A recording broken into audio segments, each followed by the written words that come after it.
Welcome in, whiskey freaks, to the Blind Tasting Podcast, your number one attitudinal bourbon destination. I'm John Stark, and I'll be bringing you candid and sometimes irreverent whiskey news, opinions, and reviews on the industry and the products they've been bringing us for hundreds of years. Today we'll explore the theories behind time travel, from Einstein's theory of relativity to quantum physics, and whether that idea might not be as far-fetched as you think. Sounds riveting, right? Yeah, no, we're not touching that. But what we are touching is whiskey. There's going to be so much touching. We're going to touch so much you're going to get tired of all the touching. Believe me. And in addition to all the touching, we're going to talk about Calumet Farm. They got a couple new releases I want to mention. And Buffalo Trace. They've got a new and different and experimental release I want to mention. Holladay Distillery in Missouri. They're expanding. I've got some cool science to talk about. I want to share that with you too. And we've got another new kick-ass release coming from the World Whiskey Society. Remember those guys? I talked about them, I think, 2 pods ago. Well, anyway, they've got more goodies for us, and I can't wait to share that with you guys. And I've got a list. I've got a list of the top 10 whiskeys in America. Is it bullshit? Well, we're going to find out. And finally, I review a rye whiskey from a historic Owensboro, Kentucky distillery, Green River Straight Rye. So here's the deal. Tariffs. Tariffs, that's all anybody can talk about right now, right? Especially in the whiskey world, for some reason. I'm not going to delve into it today. I have opinions. I've got ideas. But everything is changing so fast right now. Every 20 minutes something happens. From Canada to Mexico tariffs to the Panama Canal stuff. Everything is nuts right now. I'm going to tackle it in a future episode. Don't worry, I promise. But today is not that day. Look, even the odds makers in Vegas are confused right now. It's some crazy ass stuff going on. I want to see how things shake out a bit. I don't want to just speculate about a bunch of stuff that we absolutely have zero control over. Like I said, I have opinions. I've got ideas. I want to share them with you very soon, but not today. I do want to talk about Calumet Farm, though. Like I said, they've got a couple new releases. And if you remember back a few weeks ago, I reviewed a Calumet Farm 16-year-old bourbon whiskey. And finally, at least I've been waiting anyway, they're releasing a 17-year and an 18-year-old whiskey. It's all because they're celebrating their 100 years, their centennial at Calumet Farm. Remember, if you go back to the episode, and you should listen to it for all the deets on Calumet Farm, one of those particular details was they were founded in 1924. So anyway, the 17-year-old is what they're calling a premium 17-year-old Kentucky straight bourbon whiskey. They say it's crafted from our distinctive mash bill of 74 corn, 18 rye, and 8% malted barley. And if you had listened to my episode on Calumet Farm, you would already know that. It comes in at a whopping 117 proof. It's non-chill filtered, and it comes in a beautiful glass container. It is a true limited edition. It really is.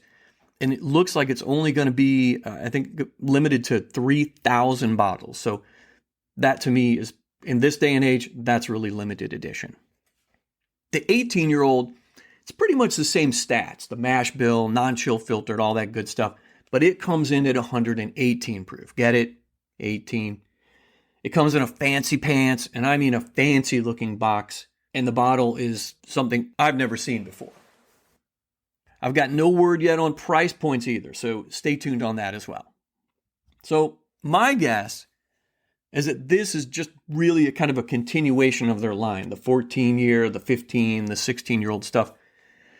Now remember, I reviewed the 16 a few weeks ago, and all the stats here look to be about the same-ish, other than the fancy-looking decanter in the bottle and all that.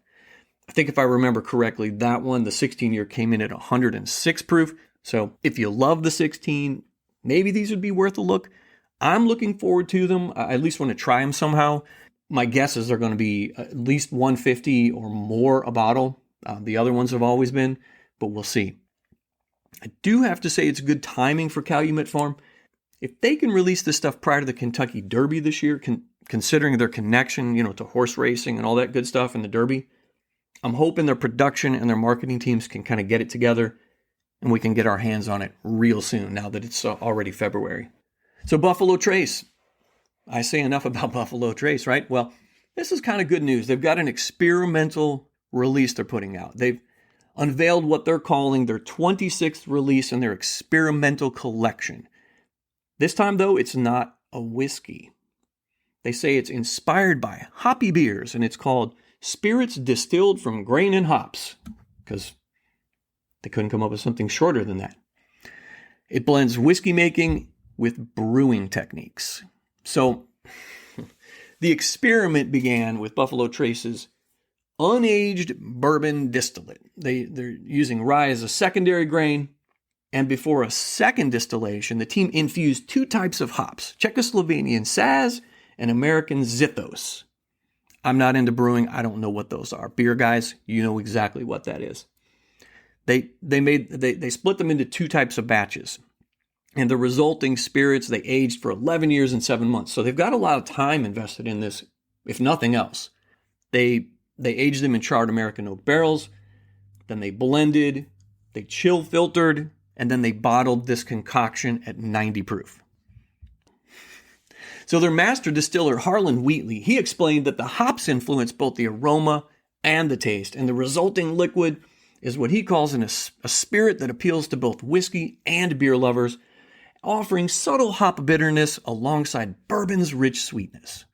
Sounds pretty interesting. I would love to try this. The problem is I think it's going to be really limited because there are only 7 barrels used for this particular experiment. So with 50% lost to evaporation during the aging process. So very limited amount here. And what they're saying is due to the hop infusion before distillation, they're not referring to it as or classifying it as a whiskey. The limited edition bottle is going to be available only at the Buffalo Trace Distillery gift shop now until, well, we don't know when. It's reasonably priced at $46.99 for the $3.75. So there's that. But clearly the availability is going to be pretty unpredictable. So if you happen to bump into it while you're at the distillery gift shop, good for you. I think timing is going to have to be on your side if you want to grab one of these. Holladay Distillery. I love Holladay Distillery. They're from my home state, Missouri. They're expanding, and this particular article caught my eye for a couple of reasons. First, I just told you they're from Missouri, my home state. I love Missouri. And what they do is super unique. This news is about their expansion, and their expansion is also going to be unique. They're expanding their operations, and they're building a new ironclad rickhouse. Now, I've talked about these guys before, and I'm actually going to review one of their whiskeys. I'm going to try to do a splash and dash, hopefully, here in the next few weeks. Now, these guys are in Weston, Missouri, and that's out near Kansas City. You can look back. I've talked about these guys before in a previous episode. They've done extremely well for themselves, and, well, evidently now they need to expand. So this is the coolest part to me. They're started to build what they're calling Rickhouse D. It's their 4th ironclad rickhouse. Now, the last one they built was in 1950. So this new rickhouse is going to take about 8 to 9 months to build, and it's going to hold up to 11,000 barrels of whiskey. Now, fun fact about Holladay. Holladay Distillery is the only Missouri distillery that ages its bourbon in ironclad rickhouses. And there's, honestly, very, very few other distillers age in ironclad rickhouses here in the U.S. or in the world for that matter. So that's extremely cool. And now, a bit of science. What exactly is an ironclad rickhouse? Well, I looked it up because I wanted to know. I figured pretty much I had it figured out by, ironclad and rickhouse, but I wanted to know more. It really is what it sounds like, actually. It's an aging warehouse with iron or steel plating for durability and temperature control. Now, unlike traditional wood or brick rickhouses, that metal exterior, it helps to regulate the internal conditions, and that affects the liquids interacting with the barrel, going in and out of that charred oak. So what happens is the metal absorbs and radiates that heat really efficiently, and it creates greater temperature swings inside the rickhouse. It causes the bourbon to expand, causes the bourbon to contract. Much more inside the barrels. Of course, that enhances the flavor. Now, this new ironclad rickhouse at Holladay will age all Holladay bourbons, including their Rickhouse Proof and their experimental Ancient Cave collection. Very cool. Had to mention it. Okay, this one's cool too. The World Whiskey Society. They've just launched their Doc Holladay bottled in bond bourbon. And like I said, if you remember a week ago or two when I talked about Wyatt Earp whiskey from these cats. So now we got this badass Wild West gunfighter, Doc Holladay. And we get Doc Holladay bottled in bond, straight bourbon whiskey for your drinking pleasure. This one's a limited edition release. How limited? I don't know. But because it's part of their existing line of Doc Holladay whiskeys from the WWS, they've already put out, a 7, an 8, a 10, 11, and a 15. And now this one, the bottled in bond, becomes part of that family. Of course, since it's bottled in bond, we know the bourbon's been bottled at 100 proof and all the things that go along with bottled in bond, including an age of at least 4 years. Now, the good folks at World Whiskey Society, they say the flavor profile promises a sensory delight. On the nose, notes of caramelized apples, maraschino cherry, clove, and roasted pecans. The palate delivers smooth layers of caramel, apple pie, and warming spices, rounded off with vanilla sweetness and a buttery, toasted finish. And if it's half as good as that sounds, it's going to be worth every dollar of the $39.99 per $7.50. Thank you. And this special release can be purchased on the World Whiskey Society website. This is not to be confused with WWE. If you go to WWE, you can get Randy Orton and Roman Reigns gear, but they'll have no Doc Holladay bourbon for you. Just saying. So, I'd love to get my hands on this stuff, and I got to give a shout out to the WWS, man.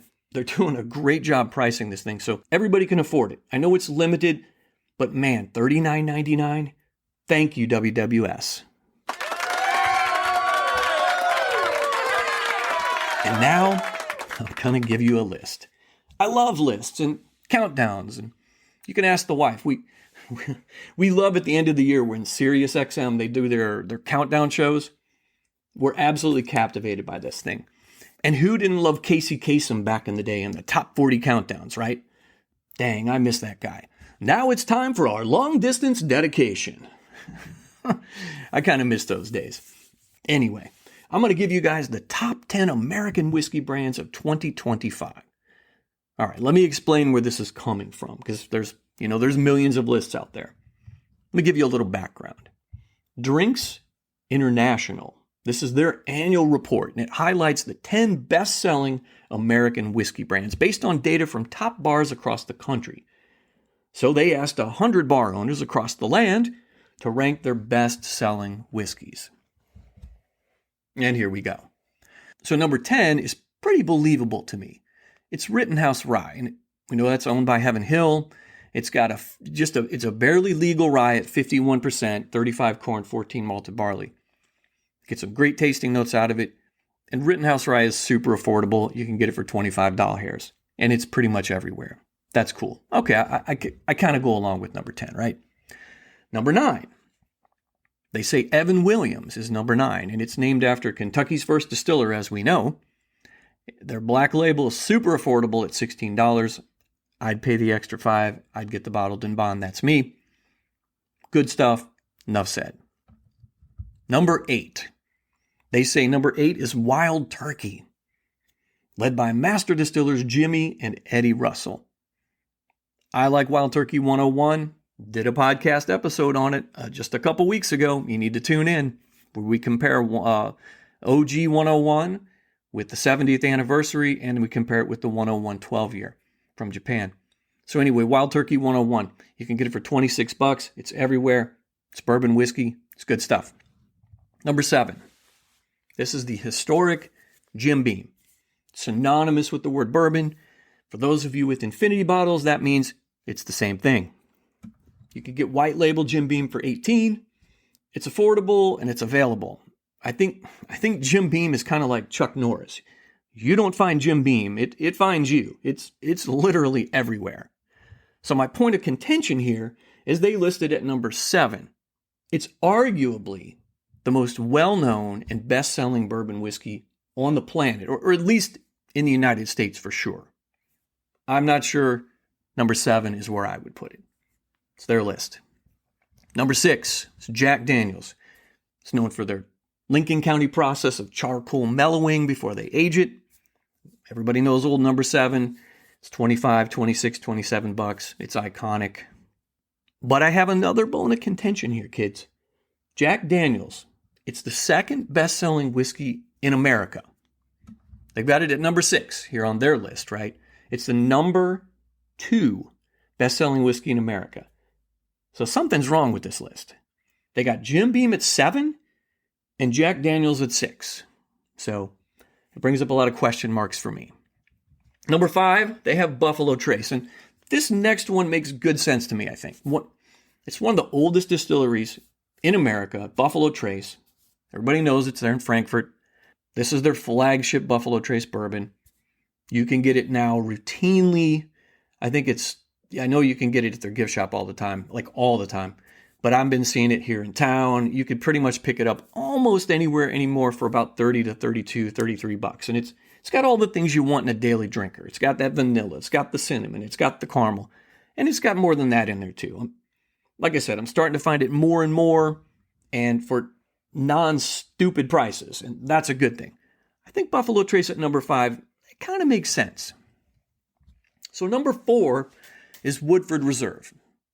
We all know they're out of Versailles, Kentucky. Good old 90.4 proof.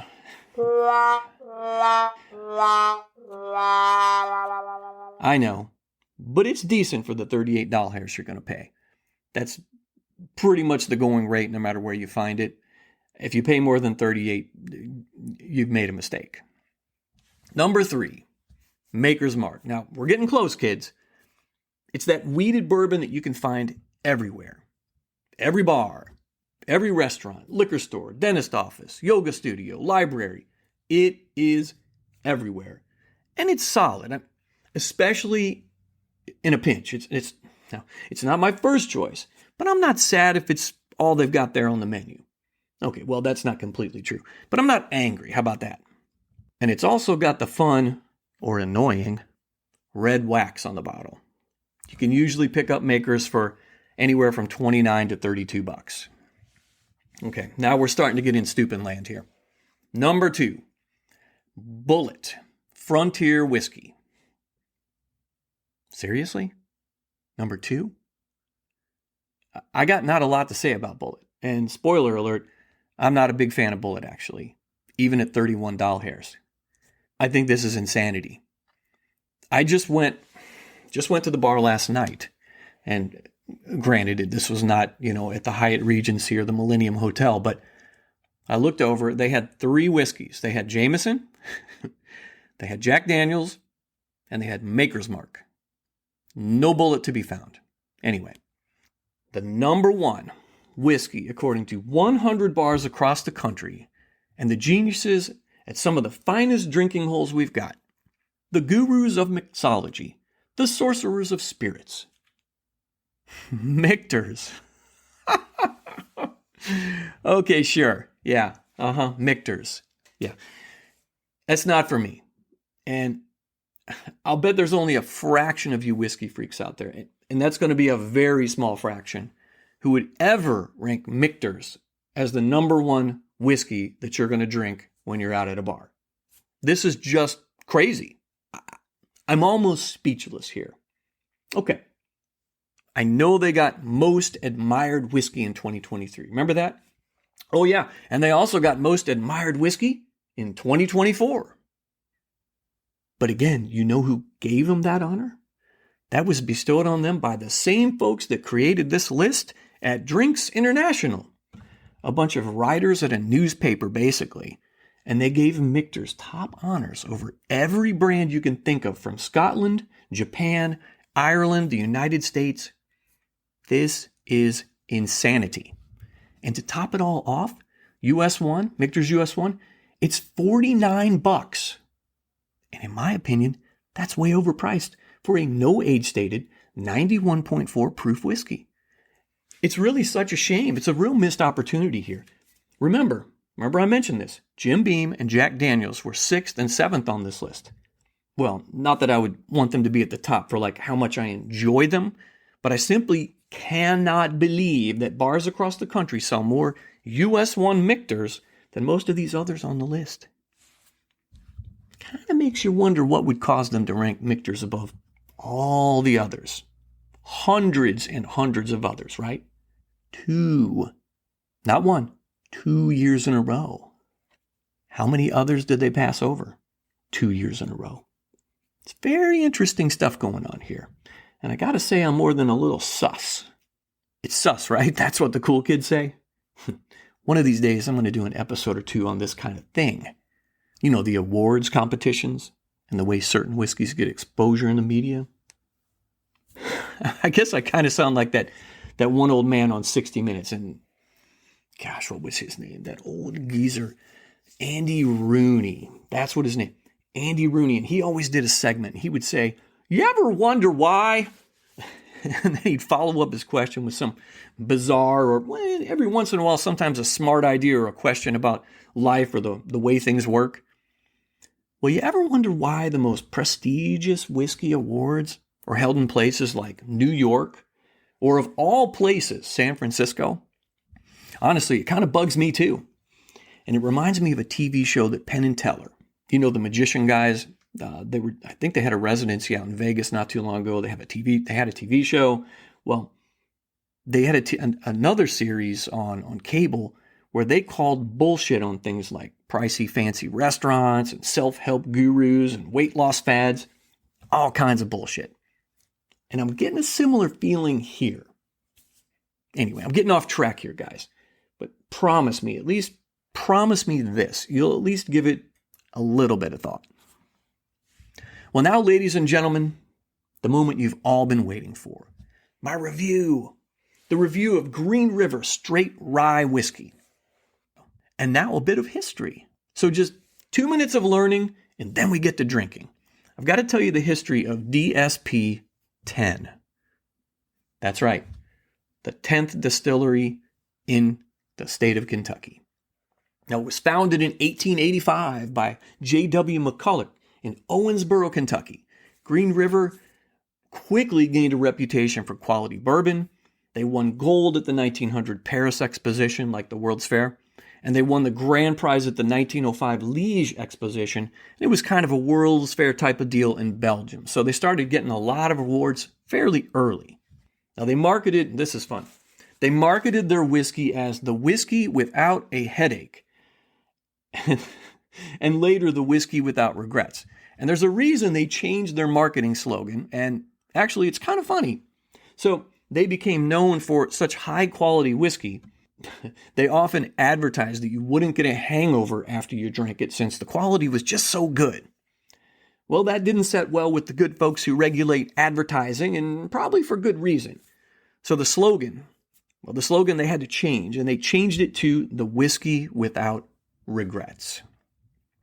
In 1918, a fire destroyed the distillery along with 40,000 barrels of whiskey, and they faced further challenges with Prohibition.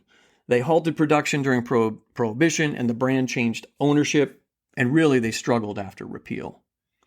Now, production ceased completely by 1955, and the facility, it passed through multiple owners before basically falling into disrepair. But then a revival. The revival began in 2014 when a company named Terrasentia, they restored the original site because it was basically in shambles, but they kept a lot of the historic elements of the property. And then in 2016, distillation resumed for the first time in 131 years. And finally, Green River Kentucky Straight Bourbon Whiskey was reintroduced in 2022. Now, our really good friends at the Pritzker Group, don't get me started on the Pritzker gang. They own Bardstown Bourbon Company, and they bought Green River Distillery in 2022. Don't get me wrong, Bardstown Bourbon Company puts out some fantastic stuff. I'll address some of that stuff down the road. Anyway, they expanded their product line, which now includes a Kentucky bourbon, a wheated bourbon, a rye whiskey, a single barrel, a full proof, and an 85 proof liter. How about that? And don't forget, they also do a lot of contract distilling now. You can find Green River in 34 states now. So the distillery, like I said, it's Green River Spirits Company, or KYDSP-10. And I did say 10. They're the 10th oldest distillery in Kentucky. And fun fact, in 2023, the International Wine and Spirit Competition, if you're into that sort of thing, it awarded them the highest distinction in the whiskey category, Worldwide Producer of the Year. How about that? Now, this straight rye comes in my opinion, at a reasonable 95 proof. Now, I pulled up the press release from Green River. They put it out last January when this rye was introduced, and because I wanted to look at some of the deets. They released this rye whiskey last January. It's basically a blend of 4 to 6 year old barrels, and they've all been distilled, aged, and bottled at Green River Distilling in Owensboro. So that's kind of cool. The mash bill is 95% rye and just 5% malted barley. They call it a straight rye, and per TTB rules, because we got to have rules, here in the U.S., that means a few things, and a little bit more science here. The mash bill, we know it's got to be at least 51% rye, cannot be distilled to more than 160 proof, must be aged in new charred oak barrels for a minimum of 2 years, must be barreled at no more than 125 proof barrel entry. There can be no additives. It can't contain any coloring or flavoring or other additives.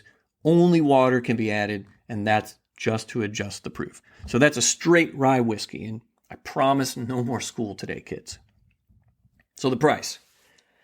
This is the part that makes me a little nervous. After all the history, all the fanfare, and the fact that it's somewhere between 4 to 6 years old, they sell this in the $7.50 for $33.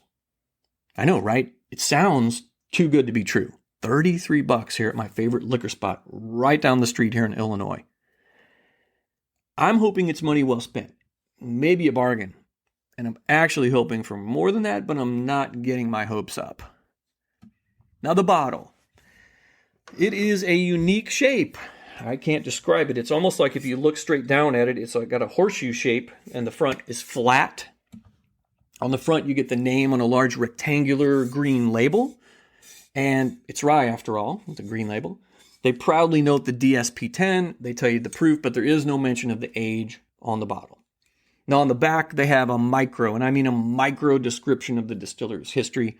They do mention the tagline, "Whiskey without regrets," as part of their heritage, which is cool. It's a nice bottle, and it stands out. It'll look very cool on your shelf, actually. It's very nice.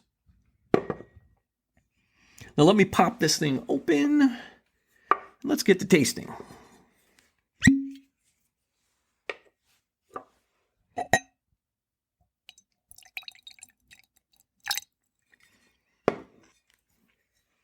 So, today, like almost always, I'm tasting with a Glencairn. It's my favorite limestone branch Glencairn, actually. Not a surprise, right? Now, I've got it in my Glencairn, and I'm giving it a good look. I'd say it's something like an orangish amber color. It's not as light as, say, Bullet or like a Redemption Rye. It's a smidge darker than those guys. It is 4 to 6 years old, and that makes sense that it'd be a little bit darker. I think I'd liken the color to something like Sazerac Rye, actually, like Baby Saz. Yeah, I'd say Baby Saz. That's probably the closest in color that it is. At least that makes sense to me, since Baby Saz, I think, is around 6 years old. So, now, one thing I always say is don't ever judge the color by looking through the bottle itself. You got to pour it into a glass, some kind of glass, hopefully a Glencairn, and you got to really evaluate it. And here I go. You know, the color sometimes gives you an idea of the breadth of flavors that you're about to put in your mouth. It's just my opinion, but the darker the hue of the whiskey in your glass, the deeper the flavors. It's not always true, but it is sometimes, and quite oftentimes. It's worth noting, and I'm going to say it every single time. Let me get into this stuff. So I am getting right off the bat just a nice waft of butterscotch. It is definitely butterscotchy. This is yummy, yummy. There's an orange citrusy note in here too, or maybe apricot? Getting a tinge of cinnamon. And maybe the slightest bit of mintiness. I apologize for taking so long on the nose here, guys. There is a lot going on here. There's zero alcohol on the nose, and I love that. It's just sweet, citrusy, minty goodness so far. And when I say minty goodness, I mean a bit of mint, not much. And I hope there's not too much mint in here, truly. It's not my fave. I tasted an Old Fitz one time, that, the amazing bottled and bond stuff. And dang it, but it tasted a lot like pine needles and mint. And it just turned me off big time to mint. So I'm hoping that the slight mintiness on the nose is all we're going to get on the palate. Let me get a sip here.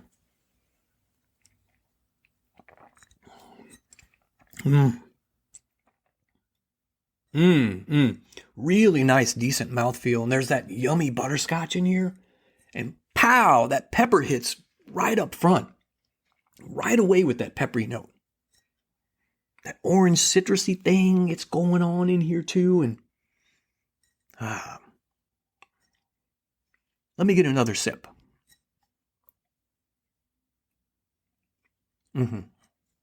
That orange citrusy thing, like I said, it's in here. Okay, thank God that mint, it's a smidge, just a little smidge of mint. This is going to sound crazy too. I'm getting a bubblegum note here. It's fairly prominent too. It's not like bubblicious or anything hardcore like that. Or remember Hubba Bubba? Yeah, it's not like that either. It's like plain old bubblegum. I think the best way for me to describe it is like when we were kids and we'd ride our bikes up to the hardware store and we'd grab packs of baseball cards. Okay, we wouldn't just grab them. We would pay for them. In the packs of cards, for some crazy reason, they thought it'd be a terrific idea to put a piece of pink bubble gum in there with the baseball cards. That's what this tastes like to me. I don't mean like that's the only thing I'm getting, but there is a bubble gum in here. Let me get one more sip. Okay, so the finish. I'm getting some, this is weird. I'm getting some pineapple. And I'm also getting that spicy oak note in here too. And that killer butterscotch in here. I love that. And I got to tell you, I'm getting bubble gum. Look, I swear, I've never tasted bubble gum before. Well, at least not in my whiskey. It's weird. But it's also very cool. These flavors, and there are a lot of them. I know I'm not doing it justice today, and I apologize. There are so many flavors in here that they mingle well together, but there are so many in here. But that odd bubblegum note, this is tough. This is very tough, guys. So you're probably wondering, what's the verdict? Well, I'll have the answer after the money spot. Are you looking to update your bar or man cave with some great photographs or wall art? Head over to Etsy at famousdocs.etsy.com and pick up some fantastic prohibition, bourbon, whiskey, and gangster-related photographs and art. Okay, guys, you've got to check this stuff out.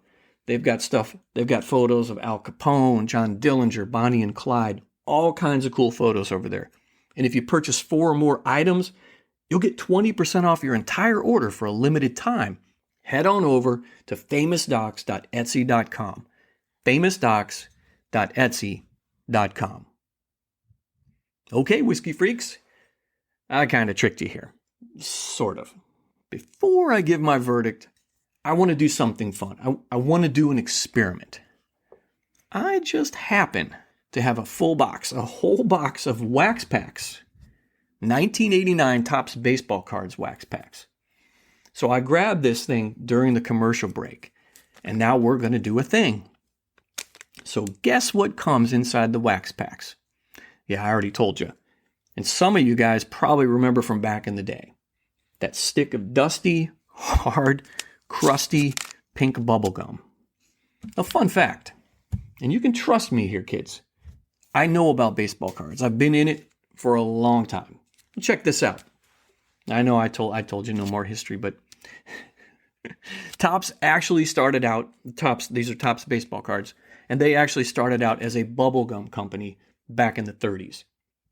In 1947, they created Bazooka Bubblegum, and they didn't start making baseball cards until 1951. And somewhere in that time frame, they thought it would be an amazingly good idea to put bubblegum into packs of baseball cards. So they did this for like 40 years, and thank God in 1991, they stopped with the gum.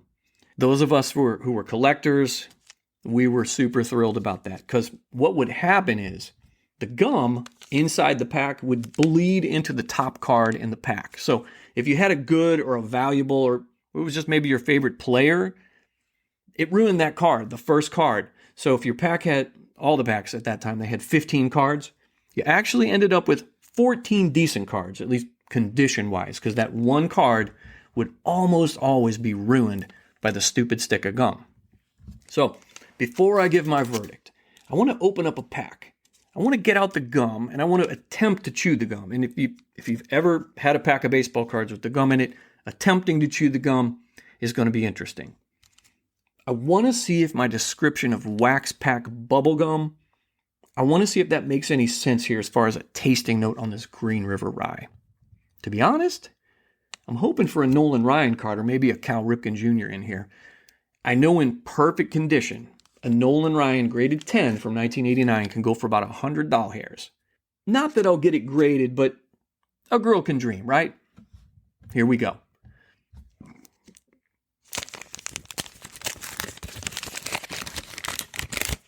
And the gum is broken into two pieces because it's 36 years old. And it did not ruin the card. It did not ruin the card. And I got to check real quick if I have anybody in here.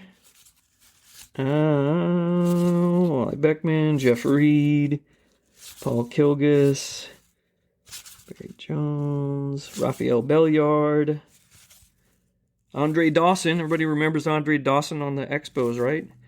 Tommy Lasorda on the Dodgers as the manager. And yeah, I got nothing. But I did get some pink bubble gum. So let me pop this in the mouth and see what happens here. It's dusty.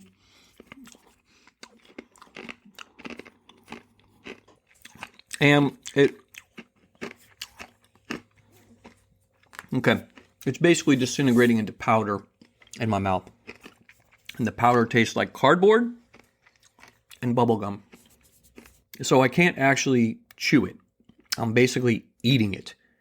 And if I can separate out the cardboard flavor, which it's really honestly kind of hard to do, there is a little bit of that bubblegum flavor left here, even after 36 years.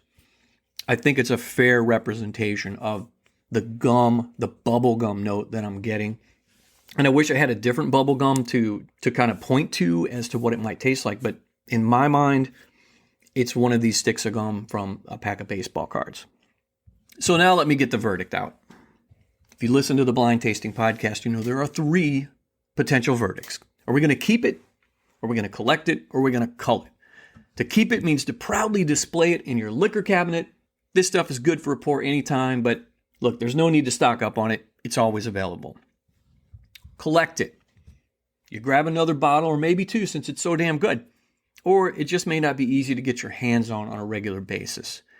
And lastly, cull it. Use it to loosen rusty bolts or sanitize a dirty toilet. In the case of Green River Straight Rye Whiskey, I say, keep it. In fact, I'm going to probably grab another one just because it's so different. And different.